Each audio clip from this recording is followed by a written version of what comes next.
So there's a lot of open source type technologies out that people can make themselves familiar with. There's a lot of online stuff, there's a lot of free stuff out there, and a lot of institutions, I don't know about Debbie's, but want to take advantage of things that are open source, things that are not proprietary, because then they can use those things to build other technologies. So I'm just going to say a few. There's a software language called Python. There's another one called R, which is for data science. And just speaking from my own field here, we have a huge dearth of data scientists, which means mathematicians, statisticians, people who know math just need to learn some programming and some visualization, and hey, you're a data scientist, which would be great, because that's a new thing I think that will be a skill that people want to look at. And just familiarize yourself with whatever you can find that's an open source. Or there's Chimran mentioned hackathons. Those are great. Some of those are free, so you can sign up for those. But you have to try it out in order to see if it fits. Like if you're sitting there staring at a Python screen to try and make it do something, and you just couldn't be interested, it's probably not for you.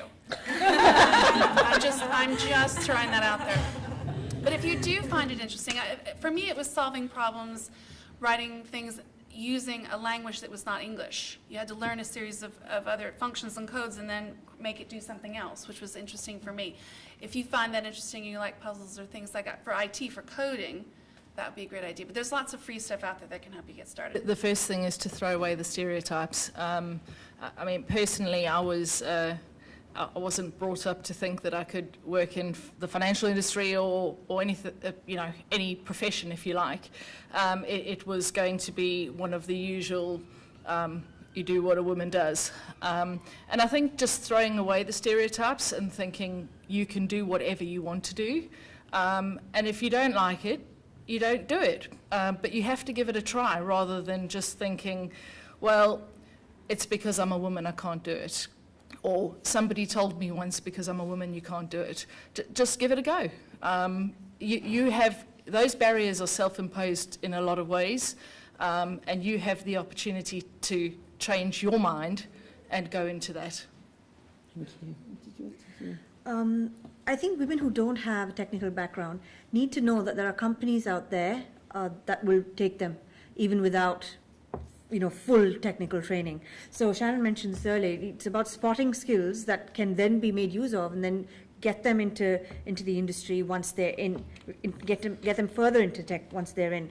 There are companies, for example, now that offer returnships. I think it's one tech company in the US, I can't remember, but they offer mothers who have taken a break from work, for example, the option to come back, train, make themselves familiar with the industry. I think there needs to be a version of that for women without a technical background at all. They need to know about it. I think that's really important. And then courses run by places like General Assembly and Makers Academy and places like that have, some of them, not all of them, have hardly any entry requirements other than being interested.